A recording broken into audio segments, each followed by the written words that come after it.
जय राधा माधवा कुंज विहारी जय राधा माधवा कुंज विहारी जय गोपी जन वल्लभा गिरिवरधारी जय गोपी जन वल्लभा गिरिवरधारी जय राधा माधवा कुंज विहारी जय राधा माधवा कुंज विहारी जय गोपी जन वल्लभा गिरिवरधारी जय गोपी जन वल्लभा गिरिवरधारी यशोदनंदन व्रजजनरंजन यशोदनंदन व्रजजनरंजन यमुनातीरा वनचारी यमुनातीरा वनचारी जय राधा माधवा कुंज विहारी जय राधा माधवा कुंज विहारी जय राधा माधवा कुंज विहारी हरे कृष्णा कृष्णा कृष्णा कृष्णा हरे हरे हरे राम राम राम हरे हरे हरे कृष्णा कृष्णा कृष्णा कृष्णा हरे हरे हरे राम राम राम हरे हरे हरे कृष्णा कृष्णा कृष्णा हरे हरे हरे राम राम राम हरे हरे हरे कृष्णा कृष्णा कृष्णा हरे हरे हरे राम राम हरे हरे हरे कृष्णा कृष्णा कृष्णा हरे हरे हरे राम राम हरे हरे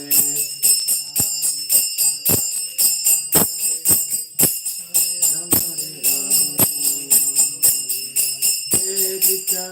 कृष्णा कृष्णा हरे हरे हरे राम राम हरे हरे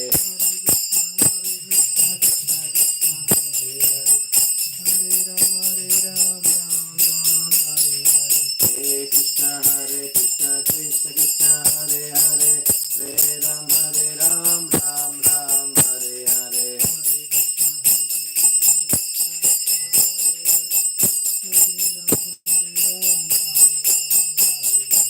हरे कृष्णा कृष्णा कृष्णा हरे हरे हरे राम राम राम हरे हरे हरे कृष्णा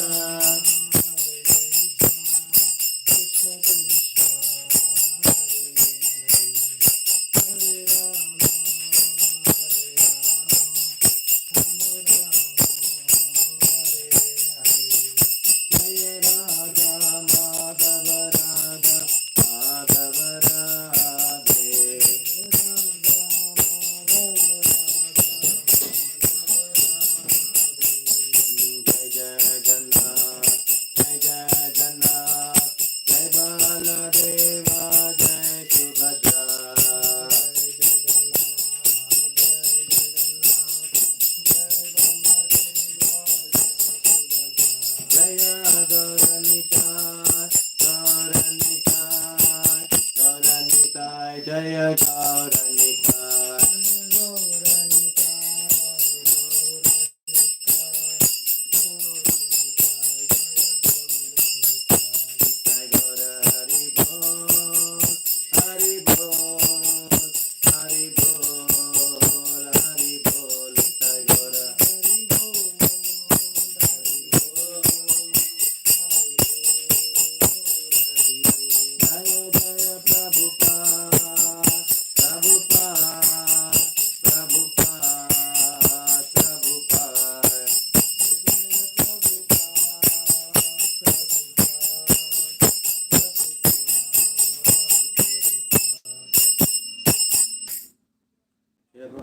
की जय। ओम नमो भगवते वासुदेवाय। ओम नमो भगवते वासुदेवाय। ओम नमो भगवते वासुदेवाय। ओम नमो भगवते वासुदेवाय।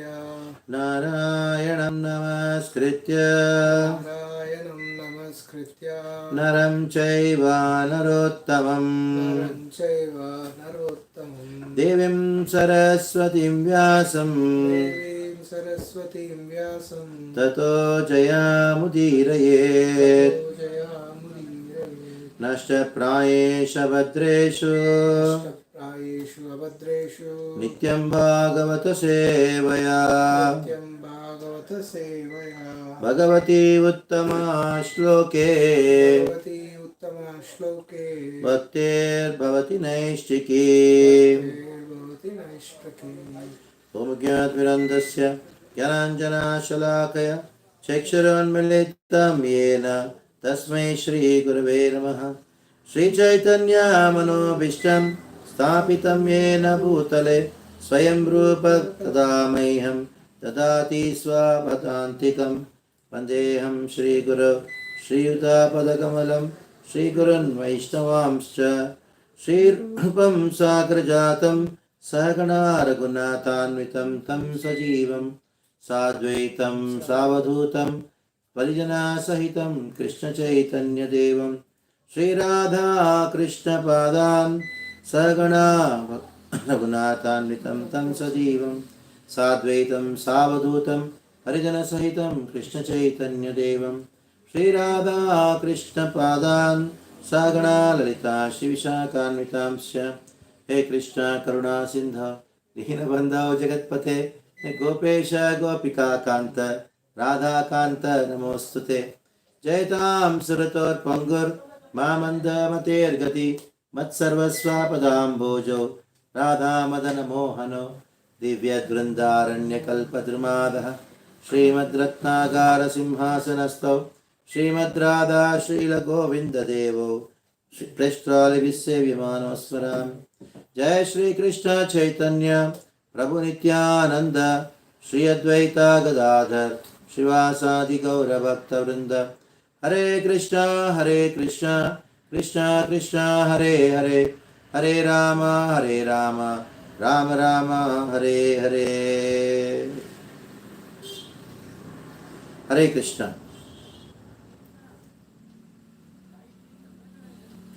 Welcome all of you to this program which is happening for past few days, and we have completed 3 days. Today is the 4th day. First day we discussed about the introduction to Bhagavad-Gita, and second day we discussed about the science of soul, and yesterday we discussed about the proof of existence of God. Now this is the 4th day. We were talking about who is God. First day, as you know, in the introduction to Bhagavad Gita, we discussed that being human beings, the first and the foremost responsibility is that we have to inquire. Inquiry actually is the beginning of human life. Just because we have a form of a human, that doesn't mean that we are humans. Sometimes a mother would call a child, "You donkey, gada." That doesn't mean he has got 4 legs. So actually it means that he's behaving like a donkey. So even though we may be having an akriti, the form of a human, till the kriti activity is not of a human, we cannot be called as humans. Just because we got two legs, that doesn't mean you're human beings. We may be a human being and still act like a donkey. We may still act like a dog.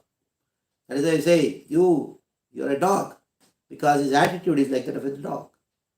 So human life starts when we inquire into higher realms of existence. To do inquiries in life are one, the goal of life and the cause of suffering. So until unless we know the goal of life, how can we understand where we are going? What is the purpose of our life? And the cause of suffering. These are the two inquiries in life. We should inquire into Vedic literatures because they give the absolute source of knowledge. Vedas are perfect source of knowledge.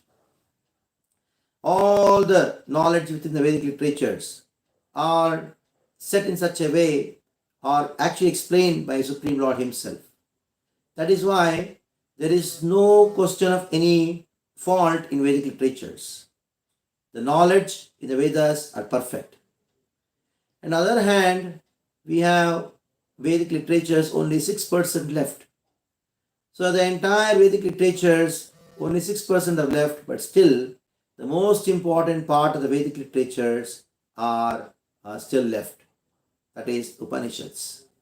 The Upanishads are the most important part of the Vedas because they talk about how to get out of this world.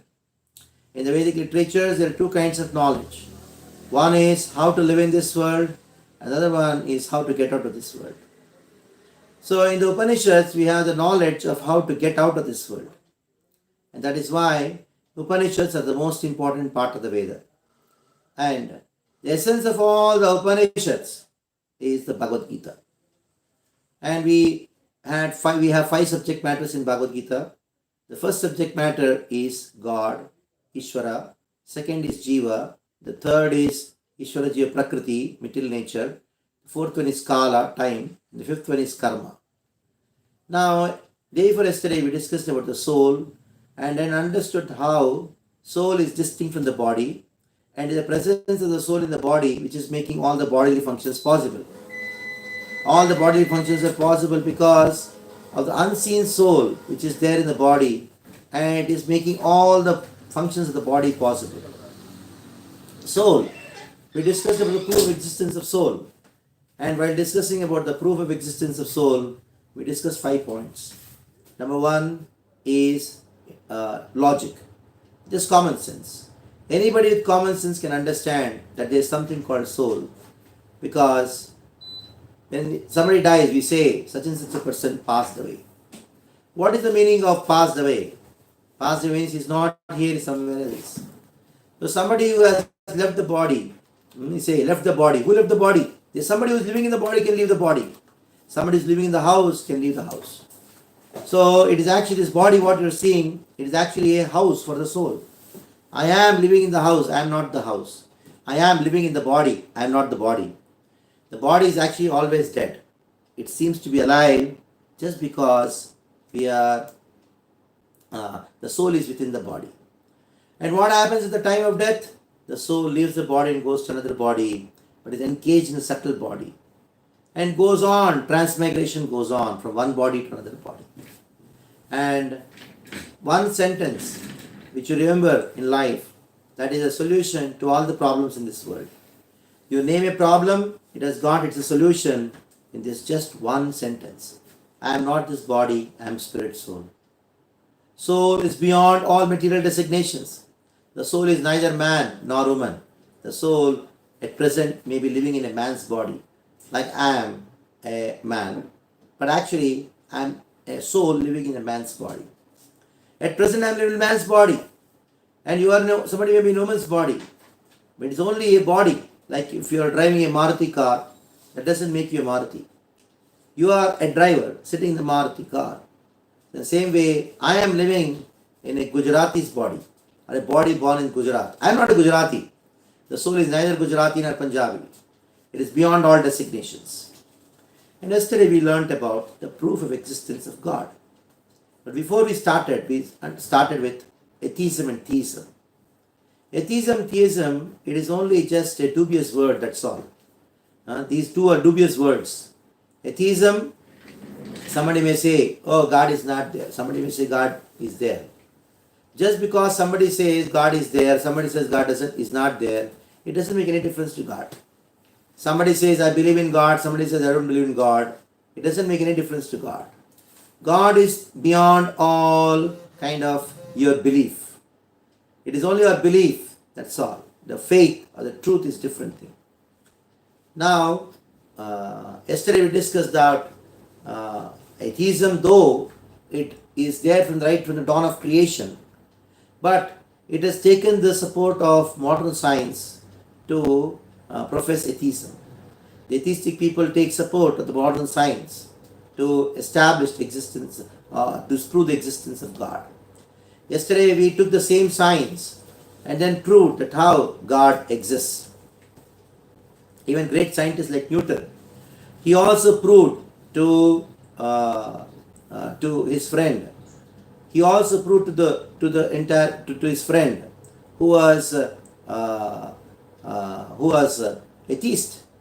When he got him to his laboratory, then he turned a wheel. By turning the wheel, what happened? The entire cosmology, with the sun in the middle and all the planets around, they started moving and revolving. Then Newton's friend was very much amazed. How is it that you made such a wonderful arrangement? Who made it? Then Newton told, I was sleeping and all of a sudden in the laboratory there was a big explosion. There's a big bang. And this big bang happened and I came and saw this wonderful arrangement of the universe. A prototype model of the universe has come by its own, by Big Bang. Newton's friend told, how can such a systematic arrangement of this model of the universe can come just by a bang? Then Newton told him, when you cannot even believe that a small model of the universe cannot come by a bang, then how can you think that the original universe can come by a big blast? So this Big Bang theory is a big hoax. Everything has got an intentionality behind it. Everything is created with an intention. The world was created by intention by a person who is conscious, who is intelligent, who knows there is a purpose behind this world. Now, yesterday we discussed about the proof of existence of God. If everything in this world is so perfectly designed, if there is a perfect design in this world, it means there is a designer behind it. If there is a perfect organization in this world, there is an organizer behind it. Just see, there is in nature, there is a fulfillment for every urge. Whatever you have an urge for, there is a fulfillment in nature. You feel thirsty, there is water. That means somebody is arranged for it. When a baby is born, you find somebody has arranged milk for the baby. And not only that, for the life sustenance. See, if you even study the science, it is so amazing that God has made this world, designed this world for human life to exist, to sustain.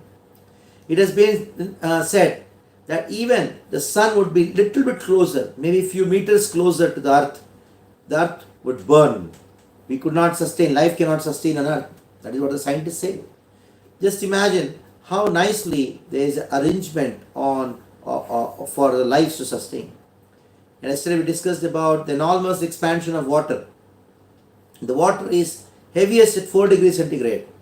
And as the temperature goes down, the water becomes lighter and becomes ice. The ice floats on water. It is only with water, this phenomena, that the solid state of a substance is lighter than the liquid state. You take any other element, the solid state of the substance is always heavier than the lighter state, than the liquid state. But with water, there is enormous expansion. Why? Because he wants to protect the fishes. That shows there is an intelligent being beyond who is the creator of this world. The creation doesn't come by chance, but can come by chance. There is intentionality behind it. There is superior intelligence behind it who actually created this world. And going further, yesterday we discussed that God is there. Then people say, if God is there, it should be only one God. Why there are different religions? God is one, but there are different religions because of this reason. Because different audience. Like the same God is addressed in according to different languages. Somebody says Suraj, somebody says Sun, somebody says Surya. Different languages, the Surya, sun is addressed in different ways. The same God is addressed as Jehovah, or Allah, or Krishna. In this way, God is one. All religions accept that. All religions say you should chant the name of God. But there are differences because of different levels of their spiritual maturity. There are some people who are too much into sense enjoyment. They cannot live without intoxication, non-vegetarian, illicit sex. So for them, to bring them to a certain level of human life, moral principles, more morality is given. But Sanatana Dharma is the highest Dharma because it contains the highest principles of religious principles. And not only that, there is a wonderful and a perfect explanation of even material science. Whatever inquiry you have, it has got its answer in the Vedic literatures, in Sanatana Dharma. Now, somebody may say, okay, I accept there is God, I accept there is only one God, but why I have to accept in my life? Let God be wherever He is. Let me live my life peacefully. Why are you troubling me? By speaking so much on Bhagavad-Gita, hammering my head? I just want to be peaceful now. I joined this course to become very peaceful. But after hearing your class, I become more anxiety. I'm thinking of life, death, and all these things. Why are you troubling me? Why have to accept God in my life? Yes, most important thing. Many people say, oh, God is there. Let Him be there, wherever He is. Let me be peaceful. I don't want Him in my life. Yes, you don't have to accept God in your life out of fear. There are some people who say, accept God in your life out of fear. Just because God is great, that doesn't mean you have to accept Him in your life. Let Him be great. There are so many great people. Yes. Beyond the level of fear, oh God, God-fearing man. Some people say, I'm a God-fearing man. Why you should be God-fearing man? Who says I'm a police-fearing man? Only a thief will say, I'm a police-fearing man. Some people say, some child will say, oh, I'm afraid of a teacher, means he has done something wrong. So if somebody is a good student, he loves the teacher. Suppose somebody is a good citizen, he doesn't have any fear from the police. So, beyond fear is expectation. Some people say, oh God, give my daily bread. Oh God, give my daily idlis. Give my daily doklas. As he's got a huge bakery there and he's giving bread for him. Actually, expecting something from God is foolishness. It's a bad bargain. Just imagine, you go and ask, give a list of items what you want from God. And if He says, I'm going to give you what you want and take away things what I've given, you'll be at a loss. Because He has given so many things to you, which you cannot even make a list out of it. You cannot even count it. So better don't ask anything from God. Going further, you have duty. Some people say, I did my duty. So fear, expectation and duty. But you don't have to worship God just because of fear, just because of expectation, just because of your duty. There are so many people who are not doing their duty. So many people who are actually thieves, burglars, murderers. But still, God is giving them whatever is required.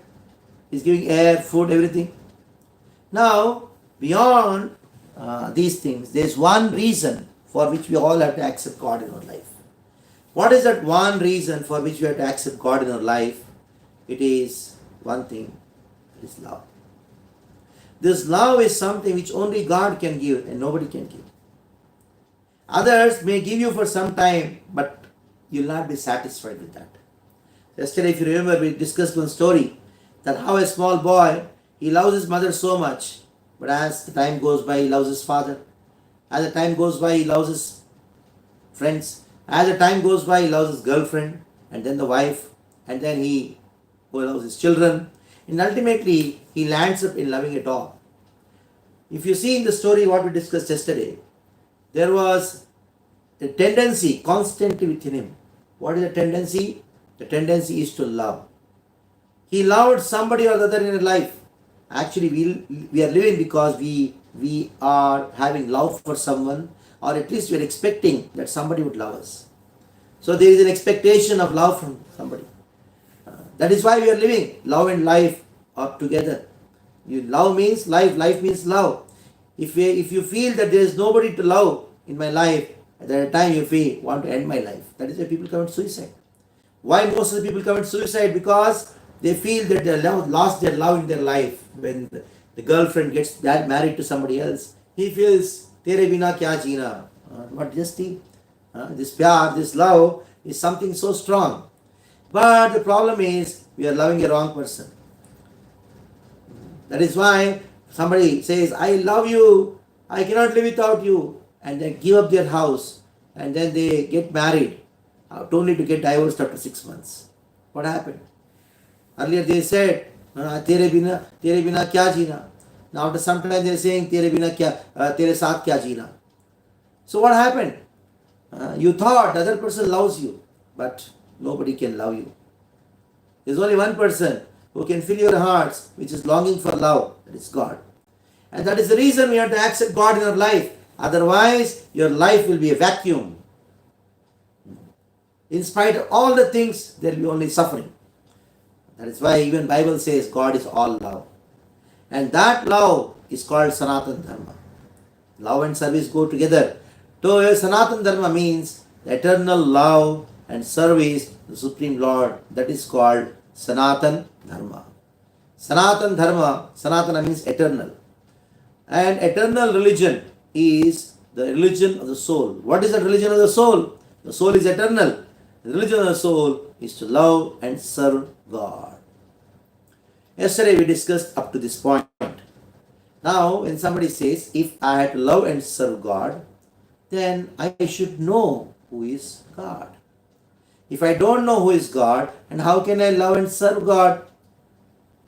So let us know who is God. So this is the subject matter for today, that is, who is God?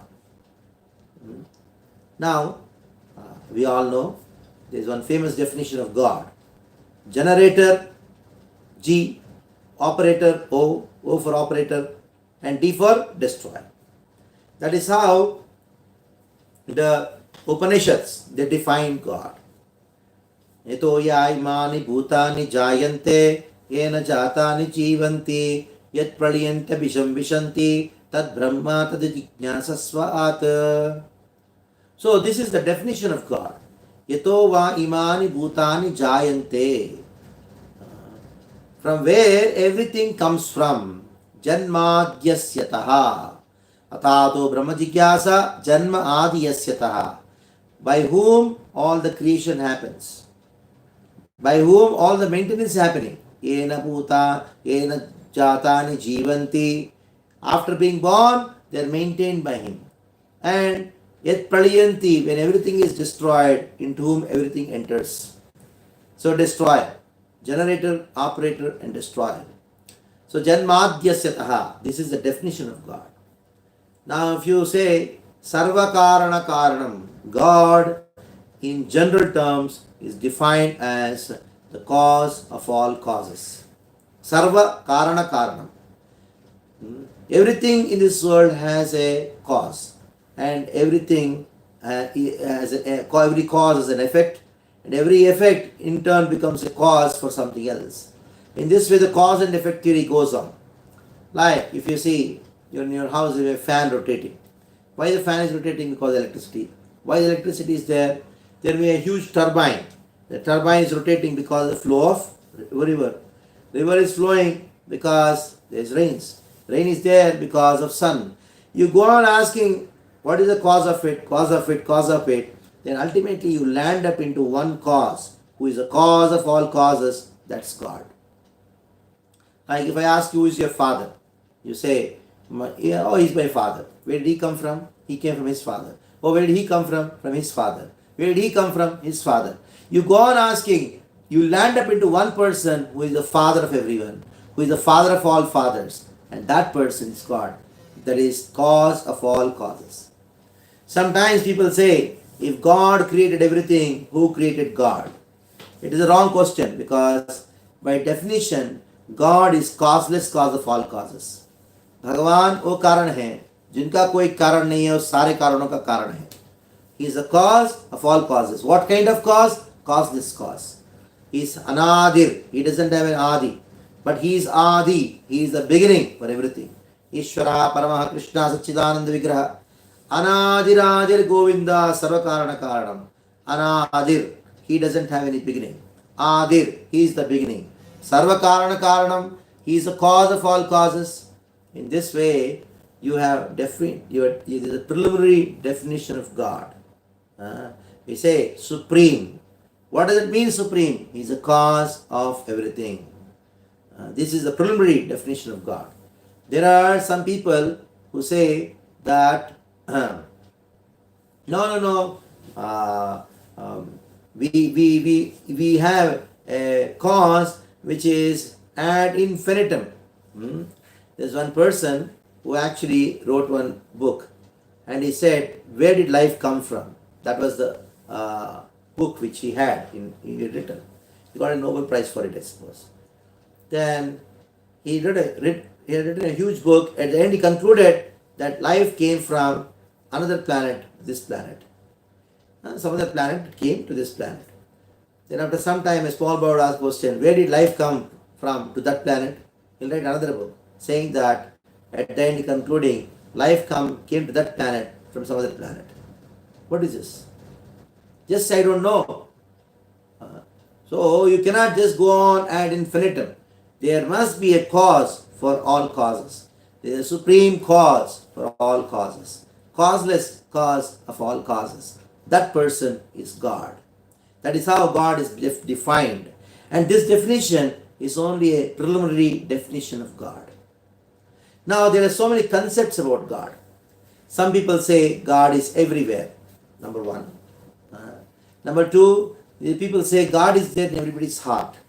And some people say God is there in the spiritual world. Uparwala, as if he is Uparwala. God is not Bajuwala. He is not Nichewala. He's everywhere.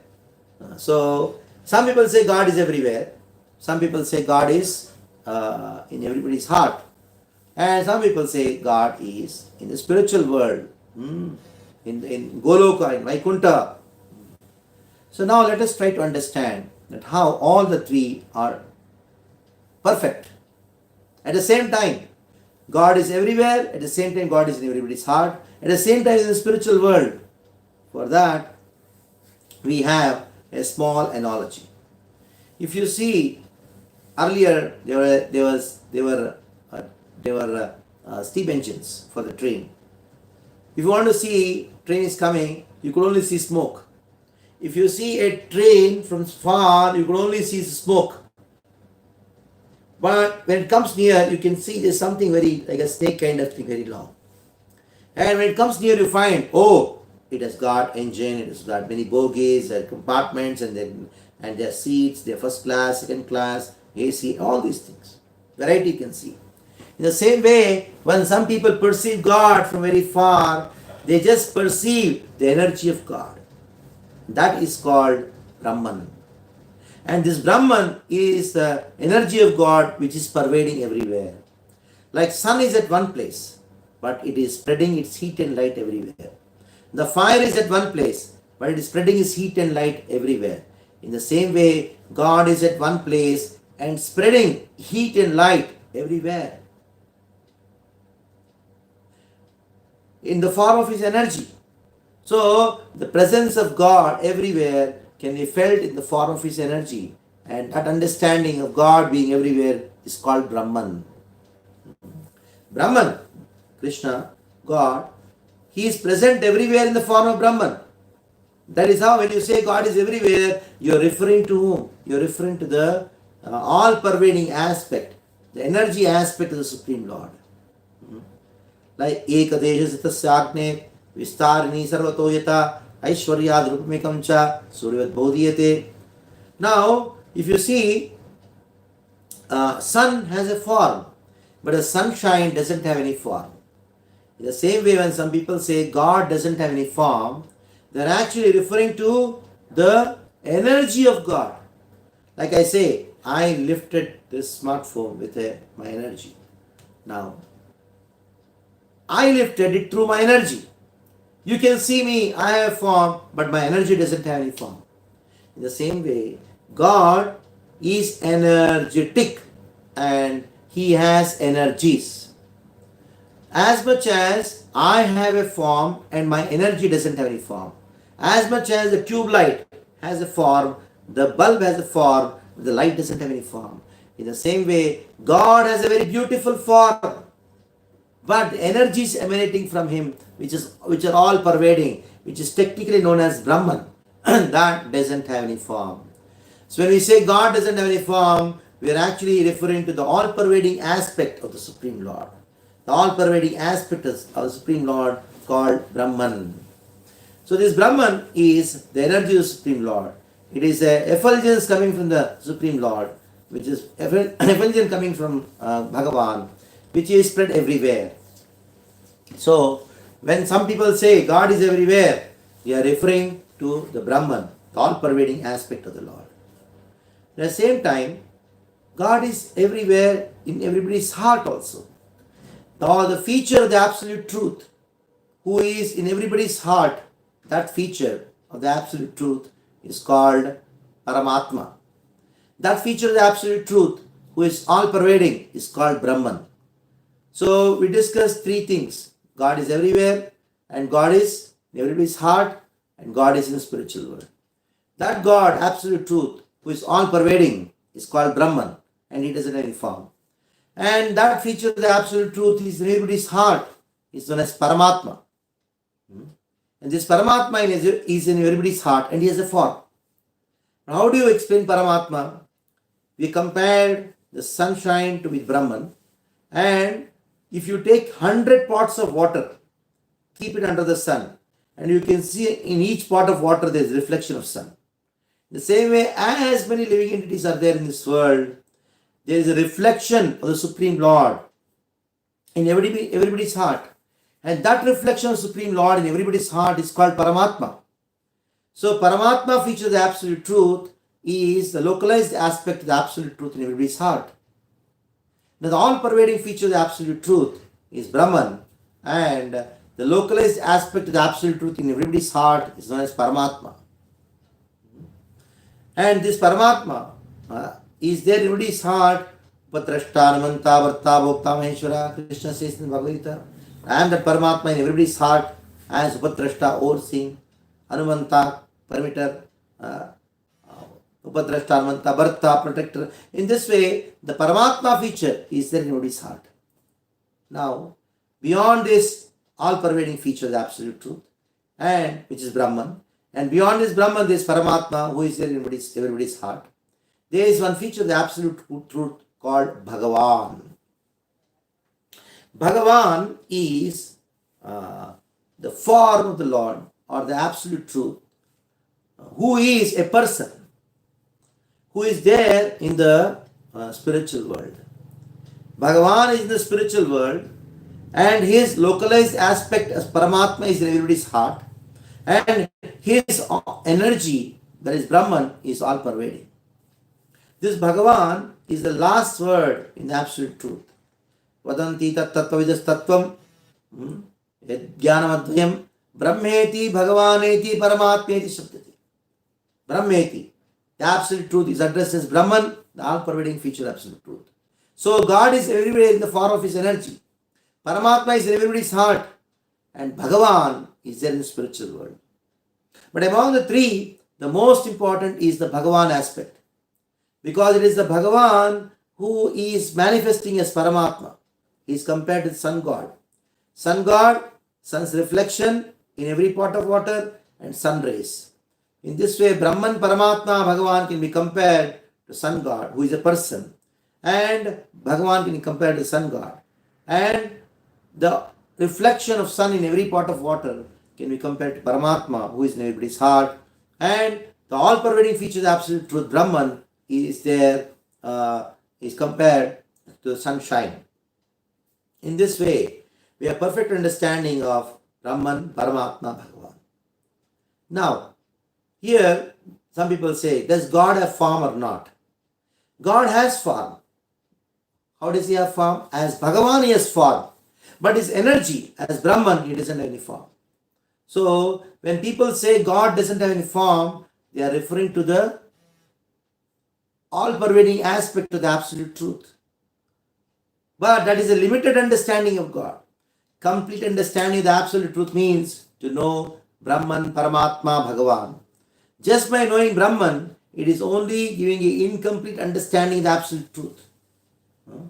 Now, the absolute truth has a form as Bhagavan, but this form is different from our form. Our form is material form. The absolute truth, Bhagavan, has a spiritual form, which is transcendental to the material form. He doesn't have a tinge of matter. It is beyond our conception to think how something spiritual can have form. Form means limited. Yes, material form is limited, but spiritual form is unlimited.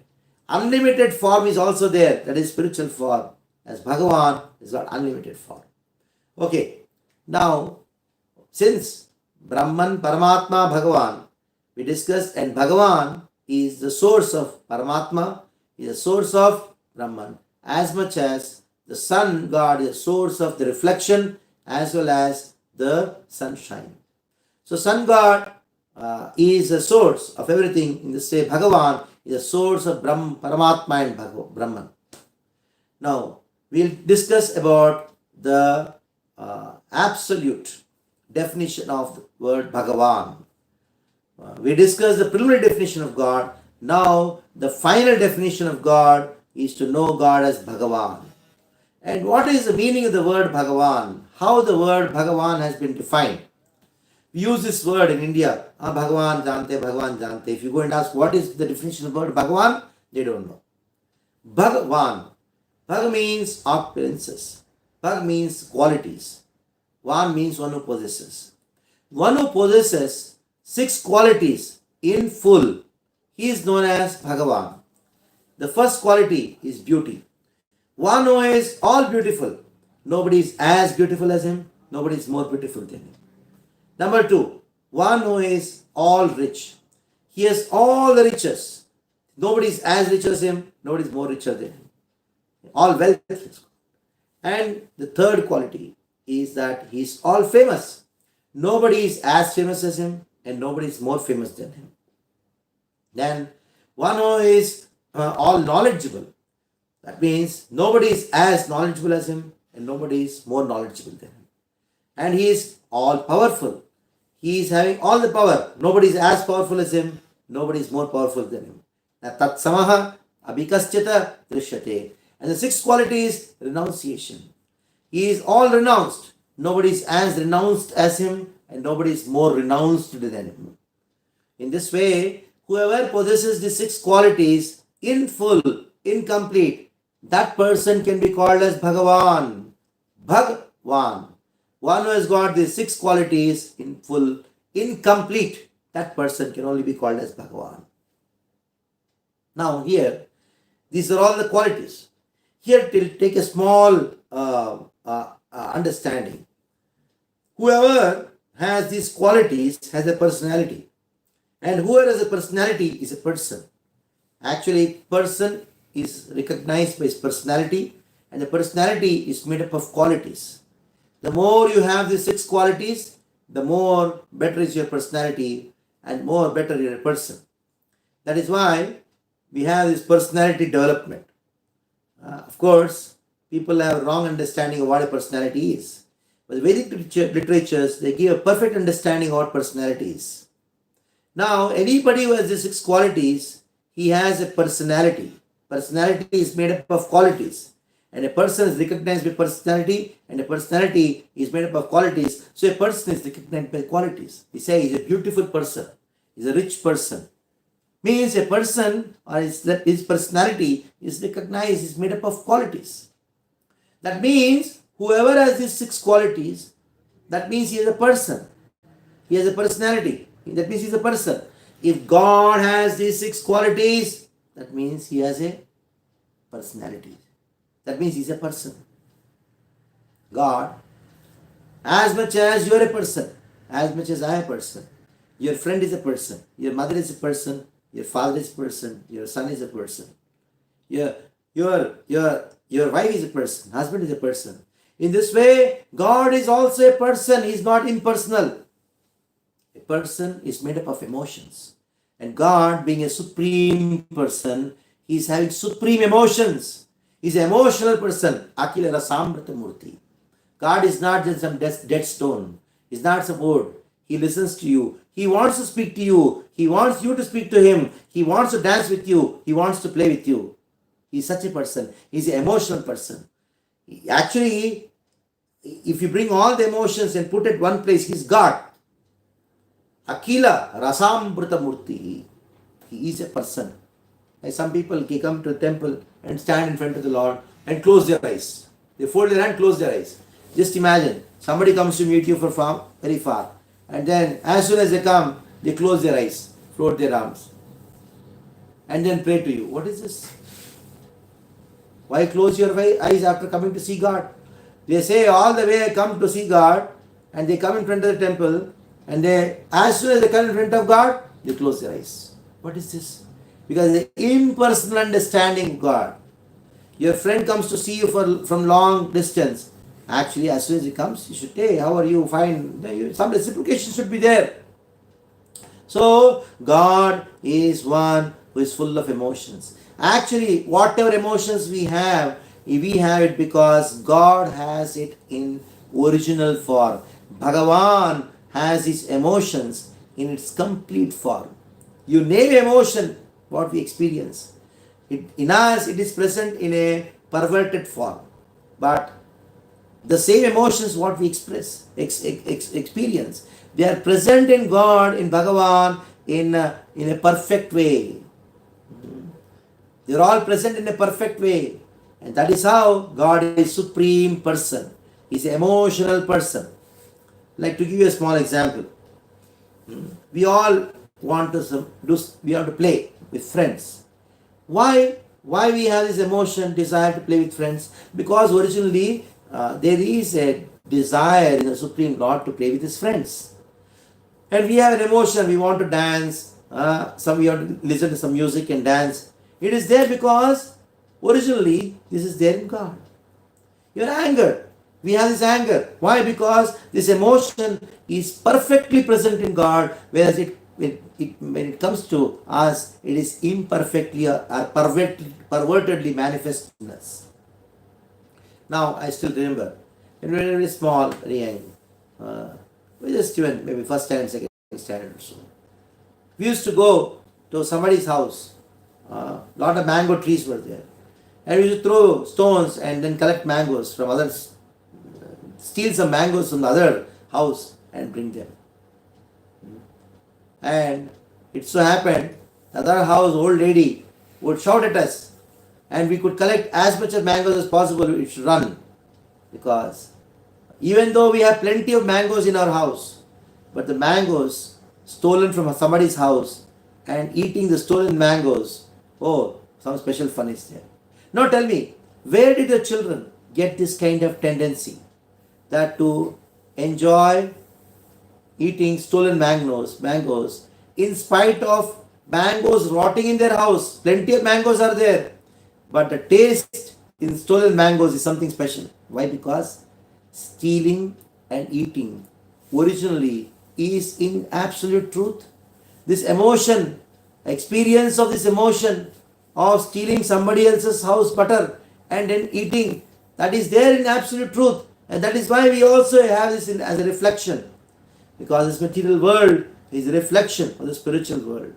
And whatever you've seen in this world, it is a perverted reflection. Originally, everything is present in the absolute truth, in Bhagavan, in its perfect form. But when it reflects in an imperfect way, we experience the pervertedness of the reflection. So this shows God is a person who you can play with, whom you can dance with, whom you can talk to. He likes you. He's a person. So God is not impersonal. He is a person. Now, going back to our definition of Bhagavan, Bhagavan is a person. So Bhagavan means one who has got the 6 qualities in full. Now, what are we doing with these 6 qualities? That means nobody should be as beautiful as him, as famous as him. Nobody is as strong, powerful as him. Nobody is as knowledgeable as him. And nobody is as wealthy as him. And nobody is as renounced as him. All the 6 qualities Whoever has got these 6 qualities in perfect, means all. Nobody should be superior or equal to me in these 6 qualities. That person can be defined as God. Now, what we do? We also have these 6 qualities to some extent. To the extent what we have these qualities, to that extent what we are doing with these qualities, attract. Like you have the film stars, they attract because they are famous and they are maybe beautiful. Some people say they are beautiful, but it defined. But ultimately, they are famous, they attract people. And there are some cricketers, they are also very famous, they attract. Somebody is knowledgeable, he attracts his knowledge. So different qualities manifest in different people. According to the different levels, they become attractive. To the extent they possess these qualities.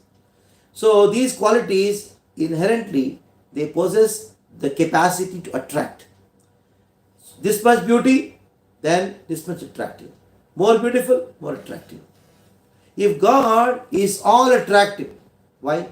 Because He is all beautiful, all famous, all strength, all powerful, all renounced.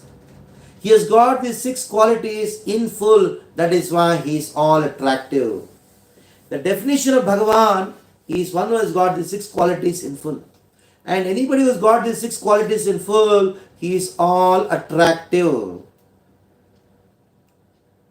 That means God, by definition, Bhagavan, by definition, he is all attractive. Because his qualities attract. And he has got the qualities to the highest extent. He is all knowledgeable, so he is all attractive. He is all beautiful, he is all attractive. But with us, there is some problem. We may be beautiful, somebody may be very beautiful. Nobody can claim that I am all beautiful. Even if somebody claims I am the Miss Universe, next year you find she is crowning the other Miss Universe, and you find, you will be shocked. What has she become? She has become like a monkey in a last. How can she become Miss Universe? 1 year, all the beauty is gone. All wealth is gone. Many people, just because of 2 months of lockdown, lot of wealth has gone. Many businessmen, few businessmen, they are even thinking of committing suicide. They are the most wealthy people. Just see what happened to our wealth. Nobody can claim I am all wealthy. I am all powerful. Only God can claim. Because by definition, Bhagavan means who has got all these things. Now, everybody has some attractive feature, depending on the extent of their qualities. But since God, Bhagavan, has all the qualities in full, the 6 qualities, you name a quality in this world, it can be categorized into 6. Beauty, fame, strength, riches, and knowledge and renunciation. Renunciation is also a quality. And we may say, somebody may be very beautiful, but he may not have wealth. Somebody may be very wealthy, may not have knowledge. Nobody can claim, I have all knowledge, all beauty and all. But God is one person who has all the 6 qualities in full. So what he can do with these 6 qualities? He attracts. He becomes all attractive. Because qualities attract, God has all qualities in full, so he is all attractive. Bhagavan means one who has got all the qualities in full. That is why he is all attractive. The Bhagavan means all attractive. Now, what is the meaning of all attractive? Very important. Pay your attention. What is the meaning of all attractive? All attractive, the one word in Sanskrit, all attractive means Krishna. You must have heard this word akarshan. Akarshan means attraction. Actually, the word attraction was borrowed from root word Sanskrit, Hindi, that is akarshan. And akarshan in this word is krish. Dhatu is there. Karshayati.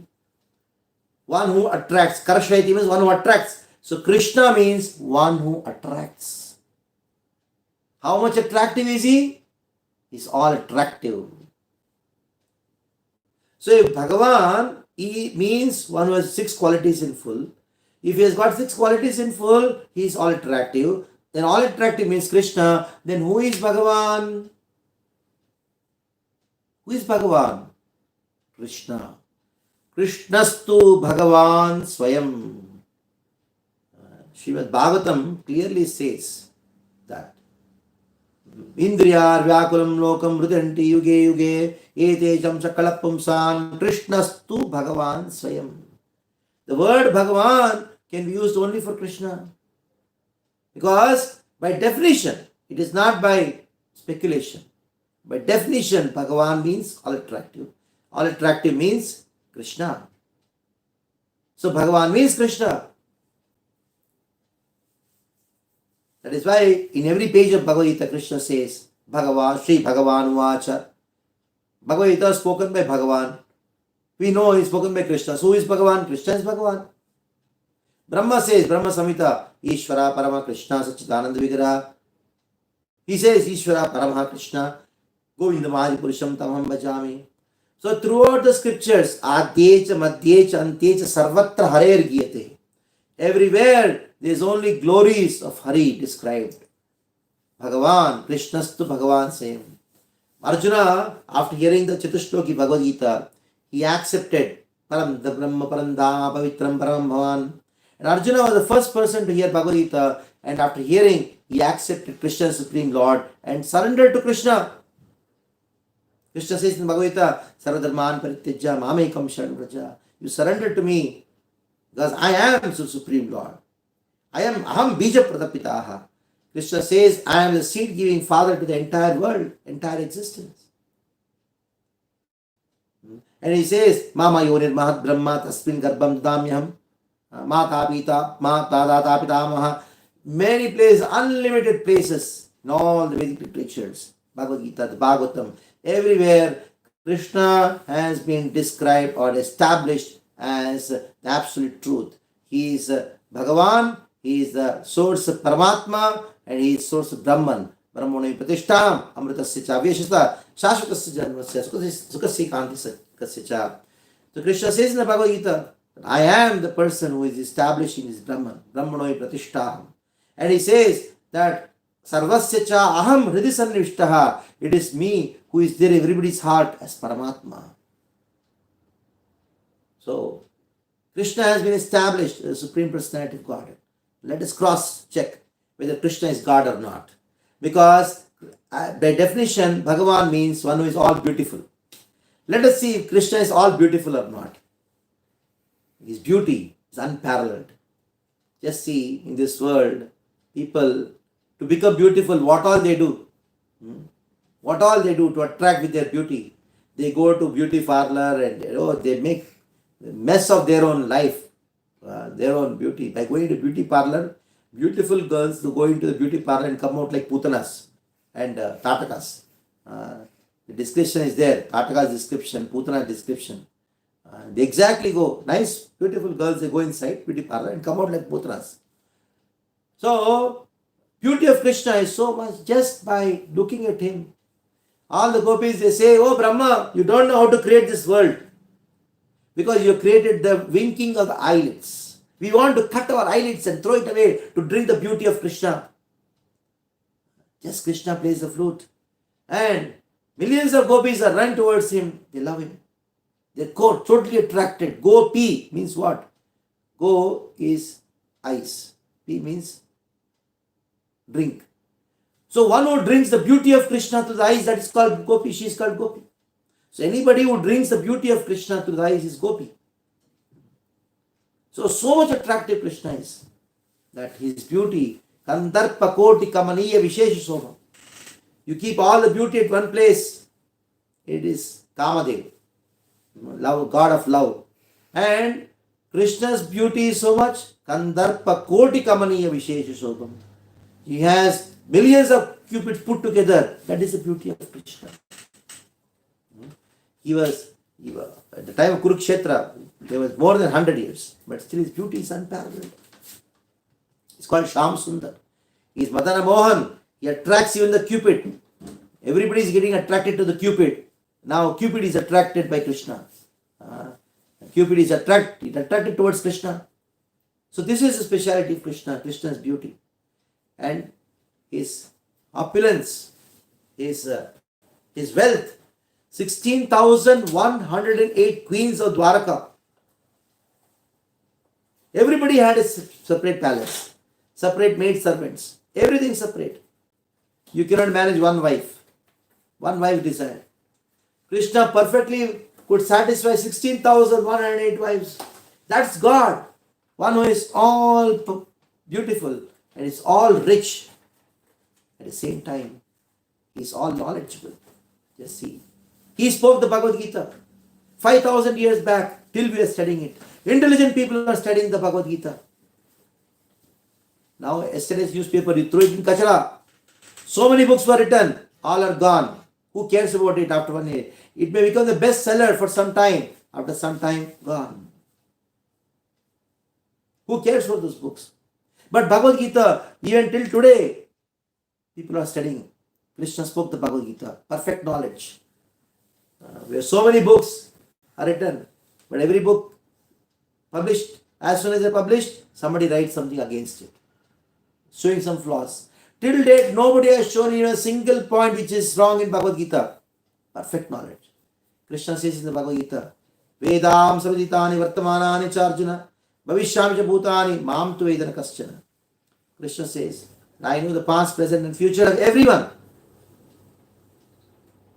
So that's knowledge. And not only knowledge, wealth, beauty, and we have opulence, riches, wealth and knowledge and fame. These days people to become famous, what all they do? All crazy things. The politicians, they will send big trucks and then get people from the villages so that they can have some audience in front of them. And who cares? After that time, the same cricketer who has hit a six, he is glorified. Next time he gets big bowled. And they take his poster and tear it off. What fame it is? Infamous. But Krishna's fame, 5,000 years back he stole butter. And till today we talk about him. That's fame.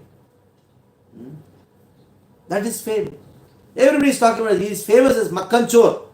Simple activity as a child goes and steals butter, and Krishna even till today is glorified as Makkanchor. That is actually God, who is all famous. And not only that, he is all powerful. So much power is God. 7 days and 7 nights Krishna lifted Govardhan Hill. Not that when he lifted the Govardhan Hill, his muscles were coming out like a weightlifting competition. They lift the weight, and then drop it down. No, not like that. He was smiling. With 7 days, 7 nights, he's just holding the Govardhan Hill and his body is as soft as it is. That is Krishna. That is the strength of Krishna. He's unmoved. At the same time, in spite of having all the opulences, all the riches, all the beauty, everything is all renounced. Then Krishna came as Lord Ramachandra. Tomorrow morning he is supposed to be crowned as the king of Ayodhya. Just in the morning, he comes to know that he has to go to the forest. And Bharata will be the king. Same smiling face he just left. It is not that, I have to go crying. No. You just lose 10 rupees. Few hundred rupees you lose, you think of your whole head who cannot sleep whole night. But the whole big kingdom, Lord Ramachandra, it was his rightful claim, but he left the forest very peacefully. That is renunciation. The gopis came to Krishna and Krishna told, they were there, surrendered to Krishna. Krishna told, why don't you go back? Please go back. It's your duty to serve his husband in the house. And your husband and your take care of your house, go back. Renunciation. Perfect in renunciation. Perfect in everything. That's God. That's called Bhagavan. So Krishna is supreme. Not only is he supreme, he is a supreme person. Now when we hear this class, especially many people, those who are religious and pious, they say, what are you speaking? We have been worshipping so many people. Aren't they God or what? Aren't they not Bhagavan? Yes. Krishna is Bhagavan. Krishna is to Bhagavan. I am not saying, the scriptures are talking about it. And logically proved, what to speak of? Those people whom you are worshipping, whom you think is God, even they say that Krishna is God, and those are called demigods or devatas. We'll talk about the devatas tomorrow. But to give you a small introduction to them, how many gods are there? How many Bhagavans are there? There is only one Bhagavan. But when you heard about Devi Devatas, how many are there? We heard about 33 koti. It can be 33 crore also. It can be 33 categories also. Whether it is 33 categories or 33 crore, ultimately there is a distinction between God and the Devi Devatas. God is one, it is Krishna. And other than them, there are so many of them, especially in India, we have a lot of worshippers of the demigods. And they are all called demigods or Devi Devatas. There is a distinction between them. God and Bhagavan and Devi Devata. If they are all one, they would have not just had a different name. They are a different category. So we're going to talk about these Devi Devatas and their relationship with Krishna tomorrow. So we have any questions today? So we'll take these questions.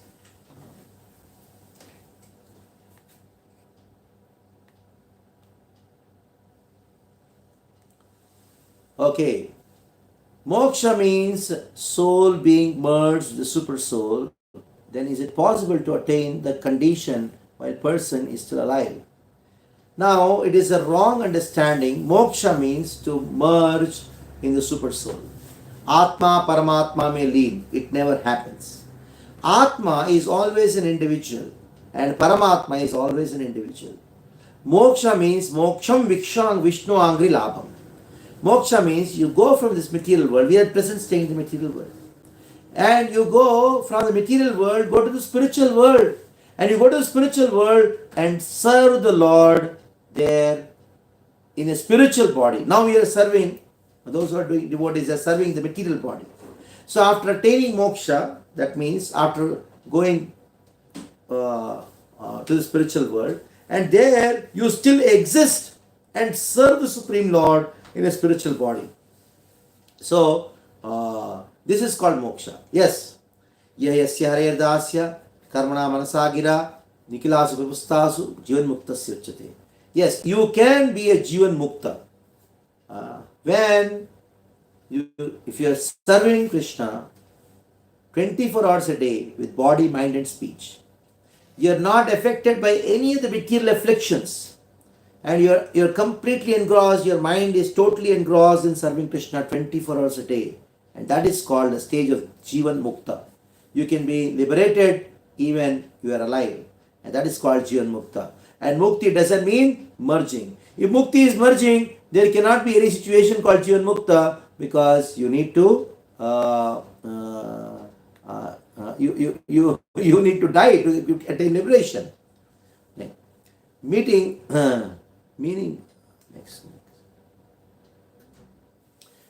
is it possible to live life as per the will of the Supreme Lord? Yes, definitely. The Lord wants you to totally surrender, like in the Bhagavad-Gita, Krishna says, Sarvadharman Paritejya Mamekam Sharanam Vraja Aham Tvam Sarvapepi Mokshishya Masucha. Surrender to me, I'll take care of all your sins, don't worry about it. And Manmanava Madbhakta Matyajivam Namaskuru. You pay obeisances to me, you worship me, you live your life as a devotee, then you are Jivan Mukta. That's called Jivan Mukta. Srila Prabhupada, the founder of this movement, is a Jivan Mukta. You can see from his life that is a Jivan Mukta. Is this condition considered moksha? Yes. The very term used is called Jivan Muktascha Uchyate. Where are the recordings of these sessions available? It is available on YouTube. I'll post it. In the Gita group, whatever group you are in. There's a YouTube recording going on, so you can see that. These concepts must be repeated from time to time. Hence I ask. Yes, definitely. We're going to be having a long-term association. Tomorrow I'm going to declare about it. You can be in touch with us after these 7 days classes. We are going to have weekly class for you and a detailed study of verse by verse study of the Bhagavad-Gita, where you can join them. me see your name. Who are you? I'll Patel. Okay. Next. Is knowledge given in the rest of the 94 Vedas are beyond our thinking? Actually, the Vedic literatures, as I've told you, there are two kinds of knowledge: material knowledge and spiritual knowledge. The spiritual knowledge means how to get out of this material world. The material knowledge is immense. 90% of the Vedas are material knowledge. But unfortunately, many of the knowledge is getting lost, are being lost. So, it is not that it is beyond your thinking. Actually, at present, we are not so qualified to have that knowledge. And it is lost in one sense. Definitely, in one sense, it is beyond our thinking now because they are being lost.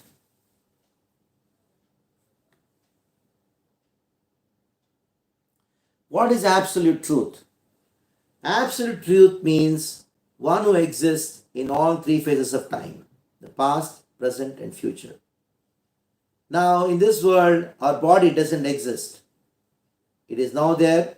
After 100 years, it is not there. This body, 70 years back, it was not there.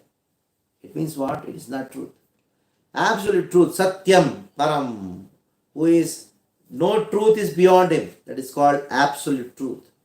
And this absolute truth, Param, Satyam, Param, is described in Srimad Bhagavatam, the very first verse itself. Truth is defined as one who exists in all three phases of time, who was before the creation, who is there during the creation, and will be there after the creation. That means, Ahameva Asameva Agre, before his creation, he was existing. And between, when the creation is going on, now creation is there, it's been created, maintained by him, and ultimately at the end, he exists. So this absolute truth has got three features: all pervading features Brahman, and everybody's heart is there in Paramatma, and ultimately Bhagavan is in the spiritual world, who is the ultimate aspect of the absolute truth, that is Bhagavan, who is Krishna. So instead of saying what is, better we say who is. Now we know who is absolute truth is Krishna. Prabhuji, many people talk about extraterrestrial beings such as UFOs, aliens. What do you think about it? What is my thinking is immaterial. I don't want to think about, because what is the use of my thinking? Whatever is in the scriptures, I just repeat. Because my thinking may have a problem, may have some flaws. But what the scriptures say, they're absolute. The scriptures say that the living entities are all pervading. Even in the sun planet, they are living entities. Even the moon planet, they are living entities. Living entities are everywhere. It is not that it is only on earth. I'll give you an example. You have fishes, they are living in water. Your birds, they are in the air. We are in the earth. And why not in the space? Why not in fire? Recently, the scientists have found out there is an insect called a fire insect, which can only survive in fire. Above 600 degrees centigrade, it survives. Below 600 degrees centigrade, it dies. Just see. So, it is not just unidentified. For the modern science, they are unidentified flying objects, UFOs. But for the Vedic science, they are identified flying objects. Because the Vedas and the Puranas, they talk about all the living entities. There are higher dimensional living entities. We are conditioned, the modern scientists and the science is conditioned only to three dimensions: length, breadth, and height. But there are 64 dimensions existing on this planet. Brahma, his body is made up of mind, and he's got 64 dimensions. So Vedic literatures give that scientific explanation of everything, and they have more advanced science than the so-called modern science. Modern science seems to be just a fiction in front of the Vedic science. Hare Krishna to all. Swamiji, which avatar is better for this Yuga, Ram or Krishna? See, first we should know avatar. Avatar means one who descends. There is no question of somebody better, somebody less. We should know Ram and Krishna, both are one person in two different forms. The Lord has got many forms. When he comes as Ram, he is known as Maryada Purushottam. When he comes as Krishna, he is Leela Purushottam. So, it is not, you're going to compare better and best. Actually, in the age of Kali, the Lord Krishna and Lord Ram, they came as Sri Chaitanya Mahaprabhu. Chaitanya Mahaprabhu is a Yuga avatar who appeared 500 years back in Navadvip. That is why we are called Gaudiya Vaishnavas. So, for this age, the avatar, Yuga avatar, there are 4 Yugas: Satya, Treta, Dwapara and Kali. For Satya Yuga, Lord came in white color. For Treta Yuga, the Lord came in red color, not Ram. Ram is not Yuga avatar, he is Leela avatar. So there are different categories of avatars: Purusha avatar, Manvantara avatar, Leela avatar. It's a big science. I just cannot explain the entire science of avatar in just as an answer to this question. I can only tell Yuga avatars are 4 in number, 4 Yugas. And in the age of Kali, he appears in dark color.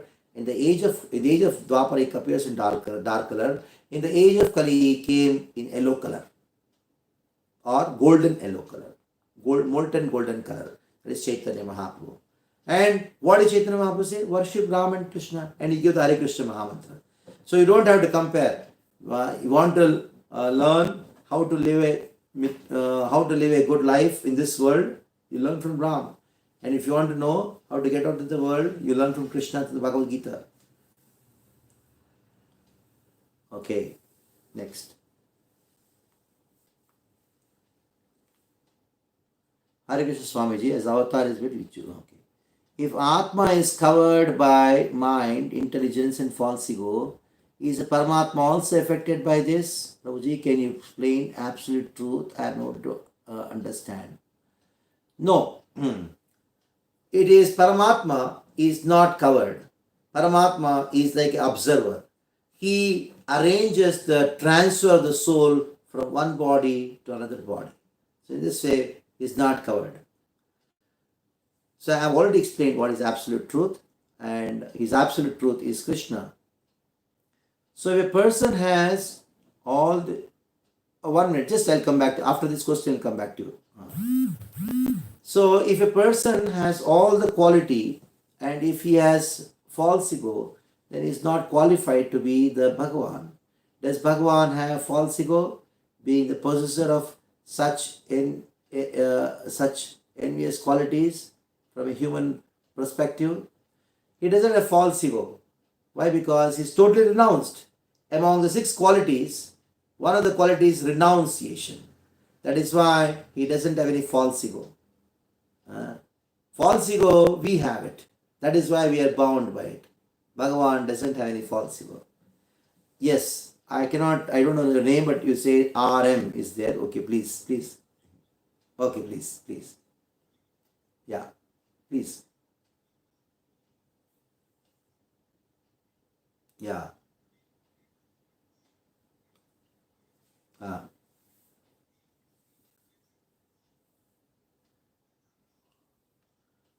Yes, you should read Ramayana as well as Bhagavad-Gita. Both. Because one person they are not 2 people. First you should understand, they are not 2, they are 1 in 2 forms. And then 2 forms they are giving different kinds of instruction. Lord Ram gave you how to live a very harmonious life in this world. Krishna gave you the Bhagavad Gita, the knowledge of how to get out of this world. So both Ramayana and Bhagavad Gita, both you have to read. Okay. Yes, both.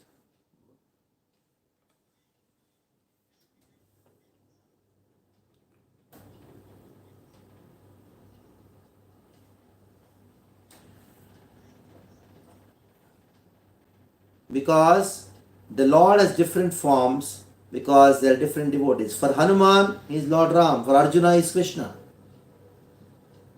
Different devotees are different bhava. Depending on the bhava, devotion, the Lord has different forms. Like, suppose somebody becomes angry.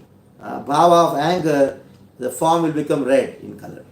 If somebody is very happy, the form is different. So in the same way, depending on the bhava of the devotee, the Lord takes different forms. Unlimited devotees, There are unlimited bhavas, unlimited forms of one Lord. That's the thing. Okay?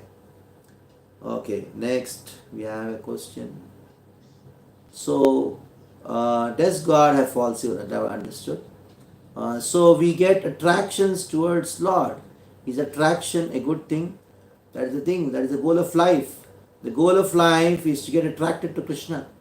And unfortunately, we're getting attracted to all the nonsense things in this world. The whole perfection of life is to chant the Hare Krishna Mahamantra, to perform devotional activities, and develop attraction towards Krishna. Once you fall in love with Krishna, that is the perfection of life. Instead of falling in love with Krishna, we are having some attraction and love for somebody else or some things in this world. And that is why we are suffering. And we are feeling so disheartened. Our heart is not really happy in spite of all the material things because we don't have attraction. We don't have love for Krishna. So that is the best thing, not just a good thing. The best thing, the ultimate thing. You can use any word of superlative degree to describe this thing. That is the best thing you can have. Love for Krishna, attraction for Krishna. I have read somewhere that Krishna was the 7th birth son, but there was supposed to be 8th. No, he's 8th son. 7th is Balaram. He got transferred from Devaki's womb to Rohini's womb. So he's 8th son of Devaki and Vasudeva, which will be born at the end of Kali Yuga. Oh, it's a wrong theory. If you want to know about Krishna's birth and all, we should study from the Bhagavatam. And it's all, you don't have to hear from anywhere. I am there to, if you have any questions, you can ask me. Or you already have the Bhagavad-Gita, you have the Bhagavatam with you, you can study. What about other gods? We're going to talk about it tomorrow. We're going to talk about Lord Shiva. Who is he? We're going to talk about Lord Brahma. And we're going to talk about Durga Devi. And we're going to talk about Lord Surya. And we're also going to talk about Ganesha. Of course, first one. What kind of relation should we have with Bhagavan? We are servant. Jiver Swarupa Krishna Nitya Das. So our Mamaiva Amshaha. We are all part and parcel of Krishna. So we are servant of Krishna. What kind of relation should we have with Bhagavan? Father, son, mother, friend or brother. And that depends on your taste. You can be anyone, but have relationship with. That is to be a servant. And then your intimate relation with Krishna, that will read later. Does the Rigveda speak of Lord Vishnu? Yes, Tad Vishnu Paramam Padam Sada Pashyanti Suraya Titiva Jakshuratatam Tad Vipraso. So in this way, it talks about Vishnu. All the Vedas talk about Vishnu. It's our perception in which matter we want to love him. It's fame or faith in Krishna. Yes, whatever way you want to love Krishna, you can love Krishna. It's up to you because it's all love. He's waiting for your love. Whenever we see Krishna, when I pray to him, I get tears in my eyes. Why is this? I also got goosebumps in this normal experience. Is this normal experience? It is perfect experience.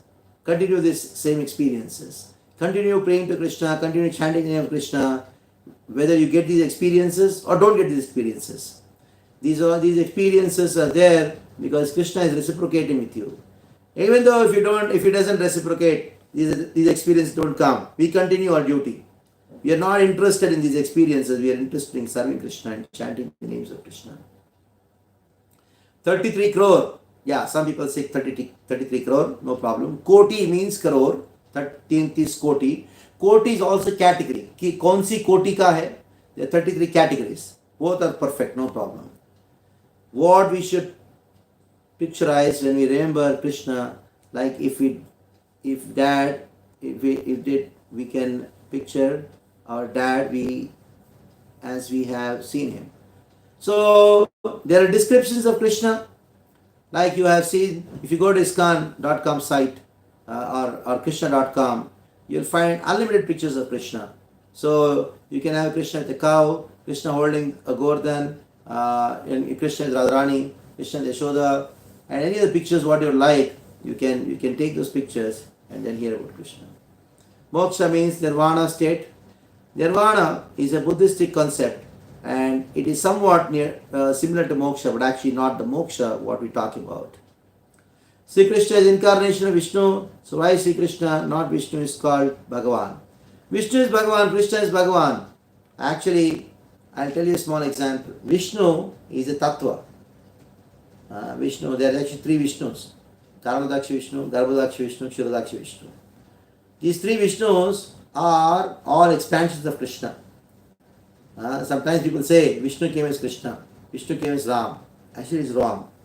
If you go for Dashavatara Stotra, there is one stotra called Dashavatara Stotra. In Dashavatara Stotra, it is described Keshavadrita Narahari Rupa, Keshavadrita Meena Sharira, Keshavadrita Bhrugupati Rupa, Keshavadrita Dashavida Rupa. Keshava is Krishna. Krishna came as 10 forms.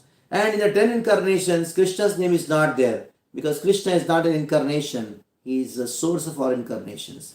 Krishna is avatari, he's not an avatar. And Vishnu is actually 3 number. But Vishnu, everybody can be called as Vishnu. Ram is Vishnu, Narasimha is Vishnu. Vishnu is not a separate person. He is Vishnu Tattva. One who is all pervading is called Vishnu. Of course, in the Purusha avatars there are 3 Vishnus. It's very complicated science. It is not that Vishnu is not Bhagavan. Vishnu is Bhagavan. And all are same. Ram, Narasimha, Vamana, they are all Vishnu Tattva. An example is given that Deeparchireva Yadasham Abhyupetya Deepayatena Vivruta Hetu Samana Dharma Yastad Drugeva Vishtutaya Vibhati Govindamadi Purusham Tam Bhajami. Lord Brahma, he says, you take a lamp and then light many lamps. In Diwali, that is what you do. You keep the lamp at the end. What happens? You find all the lamps are similar, same. But still there is one lamp which lit all the lamps. That lamp is Krishna. And all the other lamps are having a similar nature. They are all same, transcendental. But one lamp lit all the lamps, that is Krishna lamp. Why is, as per my knowledge, Krishna came in Dwapara Yuga. So what about before that? To whom people were praying? Krishna came in Dwapara Yuga in front of you in this world. And the descriptions of Krishna were present in the Vedas, which were present even before Dwapara Yuga. There is Gopal Tapani Upanishad. Description of Krishna is there. That is present in Satyuga also. Krishna is eternal. Ram is eternal. All the avatars are eternal. In Satyuga, Prahlad Maharaj, whom did he worship? Bhagavatam describes Prahlad Maharaj worshipped Krishna. Prahlad Maharaj appeared in Satyuga. Krishna Graha Grihitatma, Vasudeva, Krishna Graha Grihitatma, Govinda Parirambitaha. The word Govinda is used in Bhagavatam. Prahlad Maharaj was embraced by Govinda. Govinda is Krishna and Prahlad Maharaj appeared in Satyuga. So, he appeared in Dwapara Yuga. That doesn't mean Krishna was not there in Satyuga. He's eternal. It's question of appearance, that's all. Appearance and disappearance. And why Maya is so attractive? Because Krishna, Maya is also energy of Krishna. Why ignorant souls get attracted easily to Maya? Because of ignorance. When you give knowledge, they study knowledge, when they inculcate knowledge, they practice knowledge, they practice devotion to Krishna, they are attracted to Krishna. As long you don't know, then you are attracted to nonsense Maya. That is the problem. Lord's instruction, why ignore Paramatma's instructions, which practice makes here Paramatma's instruction, ignore Maya. So this is because of lack of intelligence. When chanting, should we imagine his vigraha or in the heart?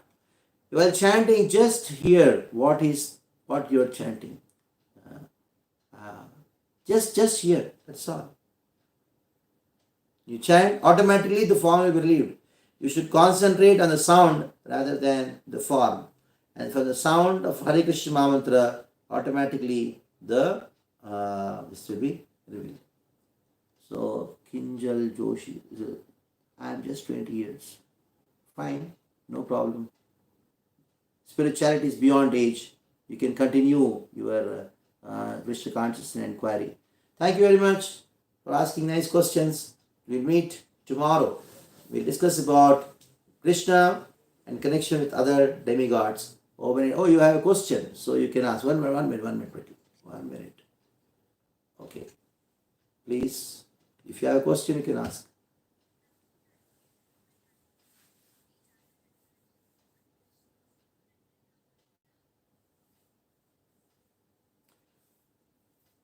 our love and faith towards Him will increase our attraction.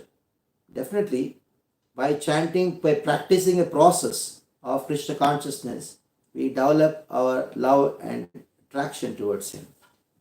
I hope.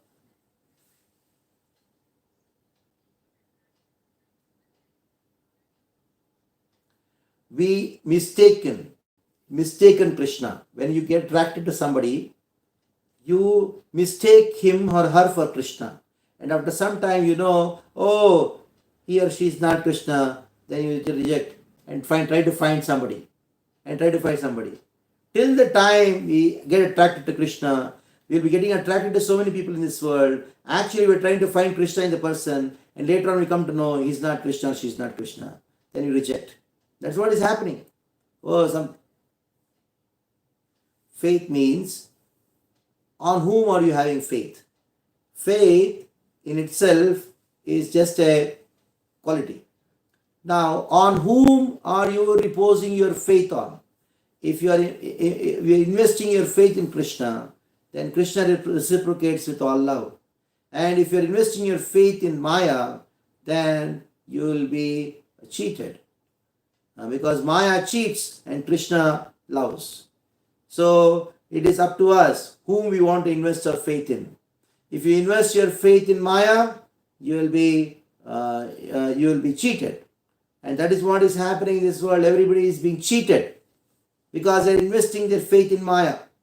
Maya means that which is not. You have invested your faith in something which is not true.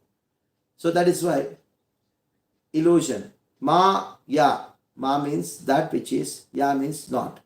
That which is not there. You have invested your faith in something which is not there. You think this person or this thing will give me happiness, and you have invested your faith in that. After some time, you will come to know, oh, I did a wrong thing. So again, you invest your faith in some other aspect of Maya, and again get